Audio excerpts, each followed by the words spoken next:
Bienvenidos a Pasado sin Vergüenza, donde no hay espacio ni para medias verdades ni para falsas narrativas. Demos un viaje por la historia de Colombia para ver nuestro pasado sin miedo y sin censura. Bueno, bienvenidos a Pasado sin Vergüenza, Juan Pablo, Quique, que nos acompaña desde la cabina, y a todos ustedes. Muchas gracias por conectarse a este programa. Lo vamos a dedicar a enseñar bien la historia de Colombia, a tener una conversación muy de amigos, muy parchada sobre la historia, sobre nuestro pasado y sobre la historia de Colombia que a veces nos tergiversan tanto. Bienvenido, Juan Pablo, a Pasado sin Vergüenza. Hola Nico, un saludo pues para ti, para todas las personas que nos escuchan, que nos ven a través de Escuela Libertad y de Contrabatalla Radio. Interesante, Nico, porque uno desconoce un montón de cosas que pasaron y que nos la cuentan de otra forma distinta, nos la cuentan así. Entonces, chévere salir de tantas dudas y saber tantas cosas que quizá uno no tiene el conocimiento, o que si las sabe con de una forma más tergiversada. Esa es la idea, Juan Pablo, que derrotemos el adoctrinamiento, esa falsa narrativa que nos han vendido sobre nuestra historia nacional.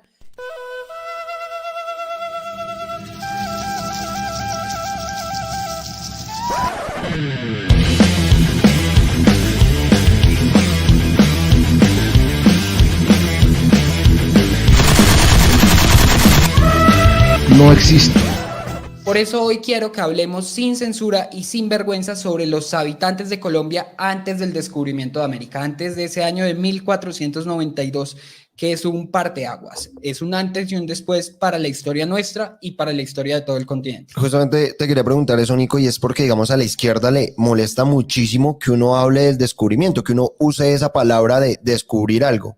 Pues quisiera que nos abordaras el tema de por qué quizá les molesta o por qué está bien usado el término descubrimiento. Bueno, ellos dicen que deberíamos dejar de hablar de descubrimiento porque este continente evidentemente no estaba vacío. Nadie está diciendo que los europeos llegaron a una tierra de nadie, que acá no hubiera nativos, pero Juan Pablo, uno solo puede descubrir lo que existe. Es como el astrónomo que descubre un planeta. El planeta ya está, pero el astrónomo le pone nombre y para el astrónomo es algo nuevo. De lo contrario, si no hubiera existido antes, sería un invento y sería otra cosa. Y Juan Pablo, ese 12 de octubre de 1492, claro que hubo un descubrimiento y no debemos dejarnos controlar la narrativa y debemos seguir llamándolo como tal, porque hubo un descubrimiento doble. Por un lado, los europeos descubren América, un continente nuevo que evidentemente no esperaban encontrar, que Cristóbal Colón creyó mucho tiempo.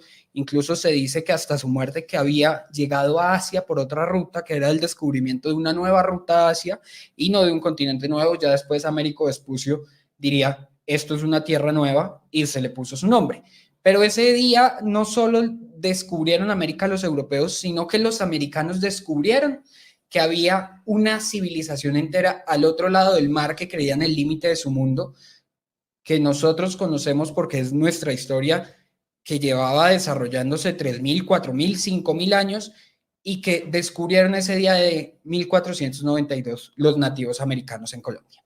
Nico, pero uno te escucha hablar y uno dice como, wow, o sea, acá hay ya cosas importantes, interesantes, incluso que se usan palabras fuertes, o fuertes no, pero quizás sí son palabras mayores lo que tú estás diciendo. Entonces, uno, al escuchar tu relato, uno va pensando, ¿acaso en América, en todo el territorio que hoy es América, pues sí, América, no habían civilizaciones?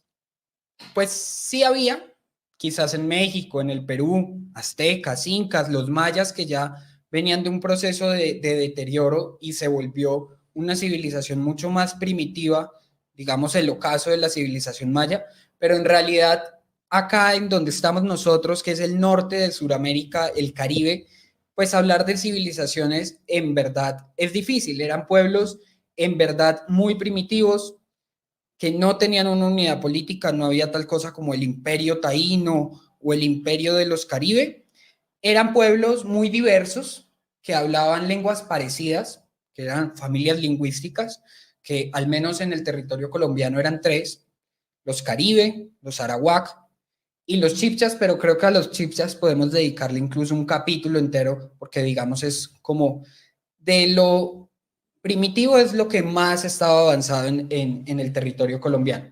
Pero en general, como le digo, Juan Pablo, eran civilizaciones muy primitivas Incluso las que consideramos más avanzadas, incluso esos mayas, aztecas, incas, seguían teniendo un rezago muy grande con respecto a Europa. Y lo que le digo, al menos en el norte de Sudamérica, hablar de civilizaciones es extremadamente complicado. Había culturas, pero lo que le digo, estaban muy O rezagadas. sea, tú dices o mencionabas que a los chipchas habría que dedicarles otro capítulo porque, digamos, eran más avanzados, Los por lo menos en chipchas, el territorio claro, que hoy comprende Colombia. claro, eran más avanzados, pero igual tenían un rezago impresionante.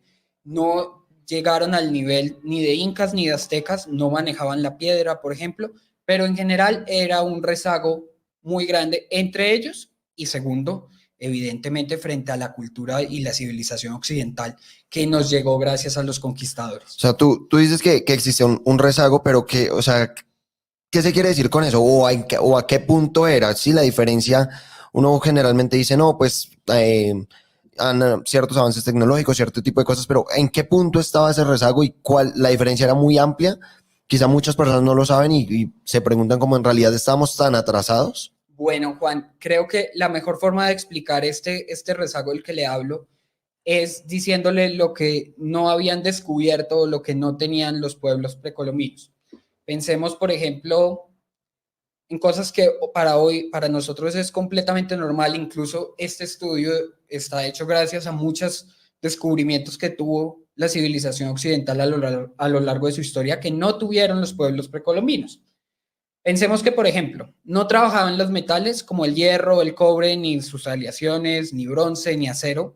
Cuando llegan los españoles, piense, Juan Pablo, que acá no había, por ejemplo, una espada, no había una armadura, un casco, que los españoles sí tenían y lo Claro. tenían desde mucho tiempo Sí, atrás. sí, total. Acá las armas de los indígenas, uno ve los grabados y uno ve las crónicas y normalmente hablan básicamente de palos y piedras, obviamente con cierta tecnología y les daban forma para que fueran más eficientes. Existen, por ejemplo, espadas de madera y obsidiana que usaban los aztecas, acá no se usaban. Te quiero interrumpir ahí, Nico, y entre los metales que nombraste no mencionaste el oro. ¿El oro sí lo trabajaban o El lo tenían oro, como simple? claro, el oro sí lo trabajaban, digamos, era la metalurgia de oro, la orfebrería. Era algo mucho más sencillo, era para pequeños objetos, brazaletes, narigueras, pectorales, pero no se usaba como Nada armadura. muy avanzado Nada tampoco. muy avanzado tampoco, digamos, eso era joyería que también los occidentales, los europeos Lo tenían. tenían de tiempo atrás, incluso desde tiempos de los sumerios. Entonces, estamos hablando de que avances que tenía la civilización occidental 5.000 años atrás o más, acá no habían No llegado. existían, claro. Primero los metales, luego, imagínense, un mundo sin ruedas. La rueda es muy importante, incluso acá en este estudio está lleno de tuercas, de ruedas, de ejes y ruedas.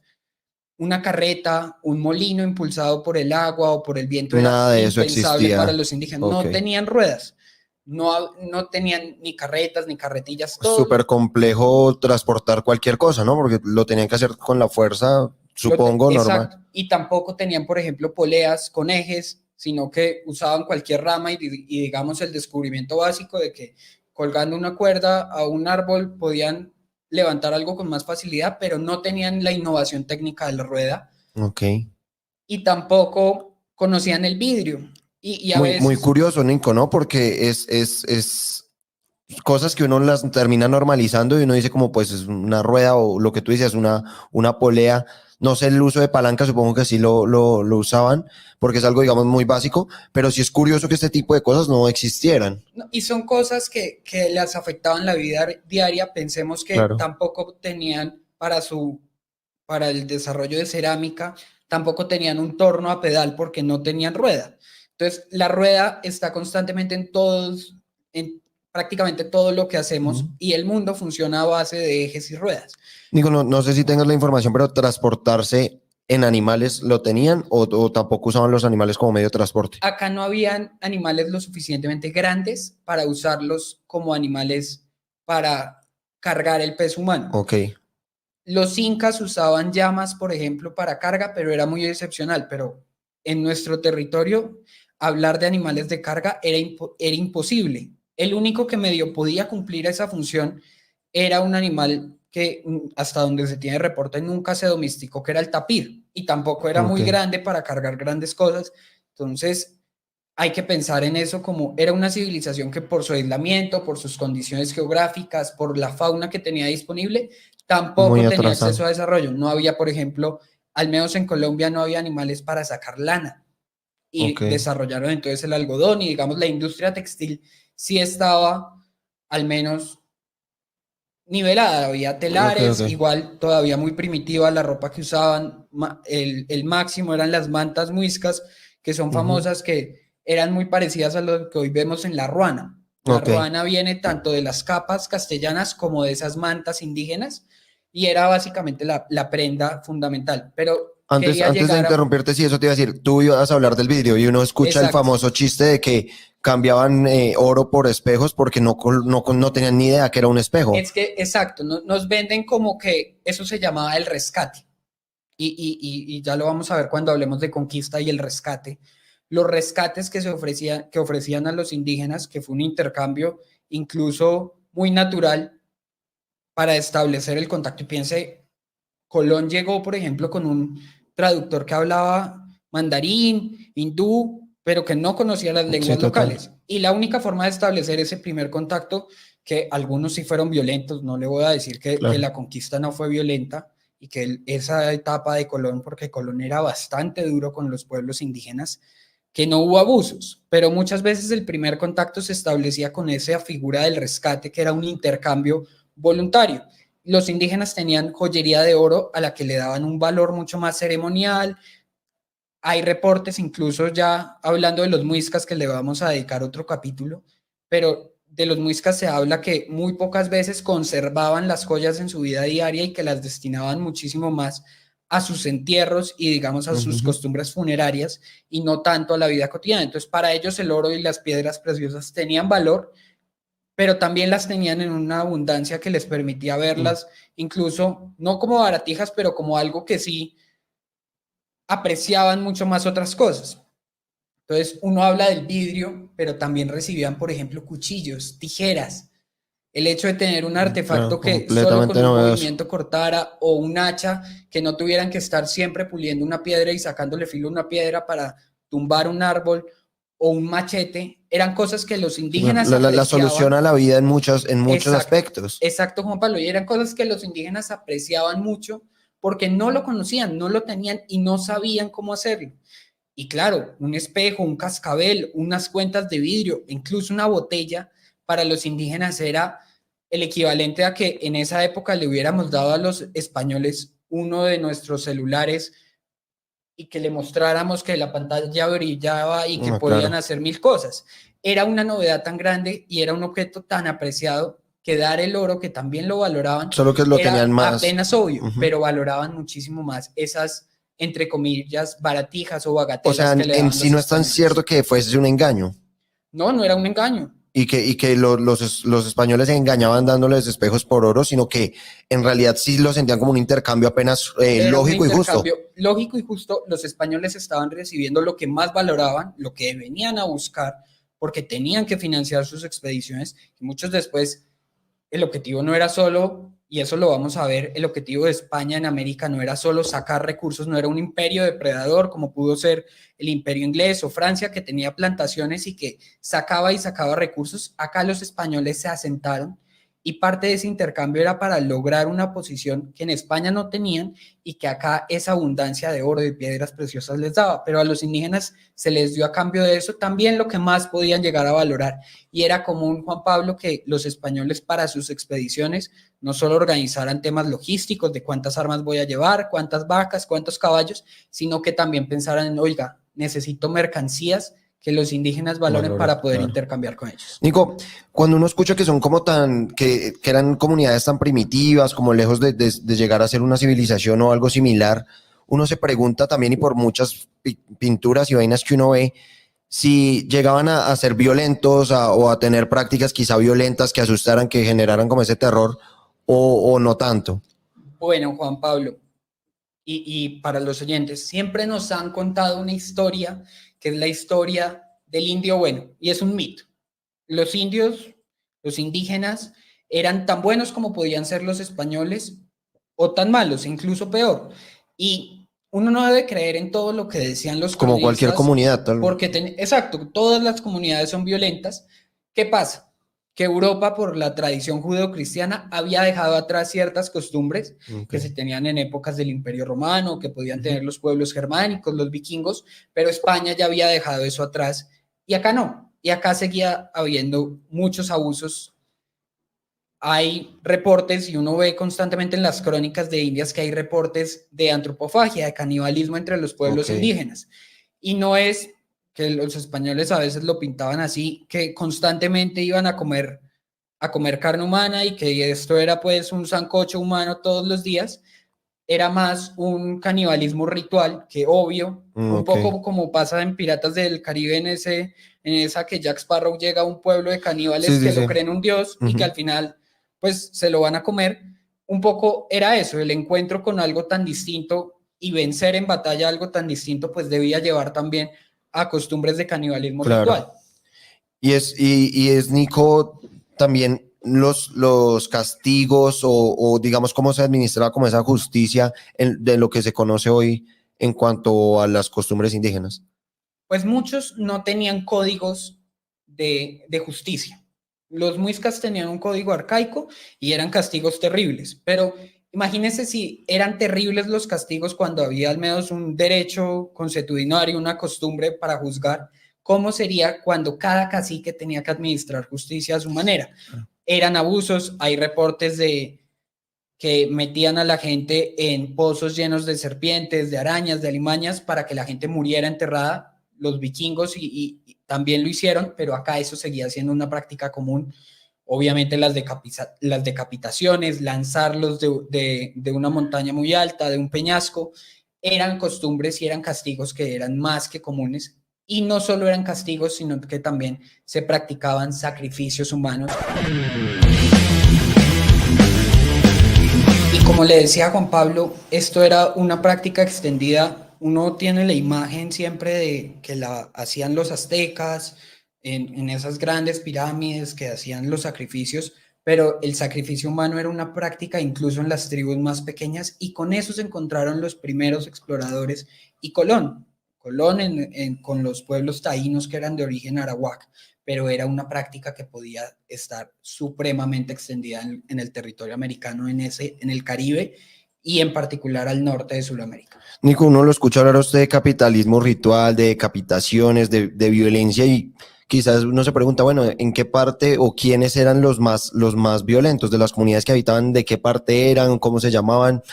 Y si, y digamos, cuando llegaron los españoles, ¿fueron fácilmente así y súper rápidos, fácilmente derrotados o generaba como cierto pánico enfrentarlos? Ya vamos a ver, Juan Pablo, en nuestro próximo episodio, cómo era ese primer contacto y cómo actuaron los españoles y qué pensaban, pero lo que nos queda es que le tenían un profundo pánico, en particular a las tribus caribes que habitaban la costa, valga la redundancia, la costa caribe colombiana, que le da origen al mar, que Caribe viene de la palabra caníbal también. Eran comunidades que para los españoles eran muy aterradoras. Piense usted que podían llegar a una aldea en la que veían cabezas colgadas de estacas, que veían cadáveres rellenos de ceniza, tenían unas costumbres que chocaban mucho y eran los que los recibían con más agresividad, que eran pueblos guerreros de las selvas, lo que le digo, de la costa y de los valles de los ríos Cauca y Magdalena.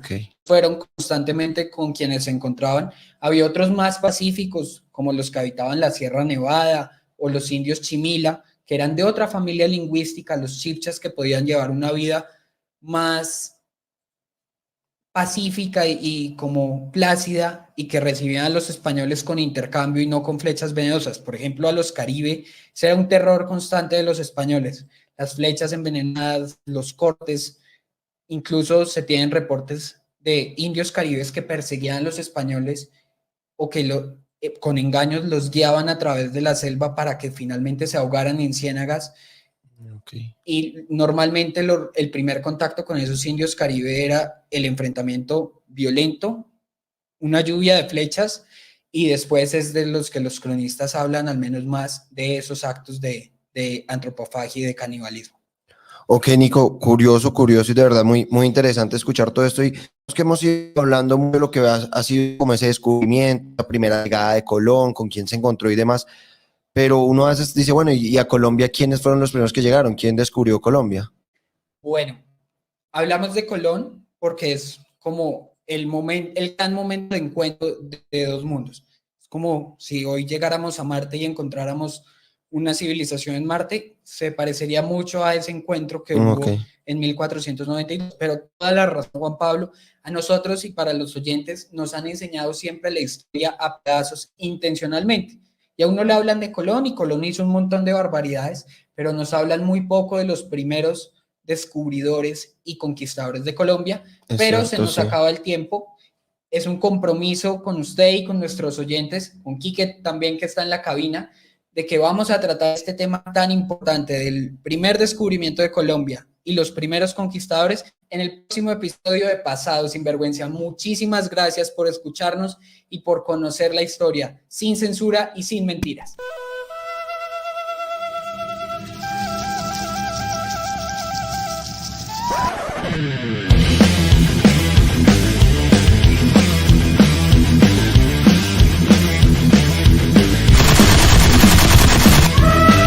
No existe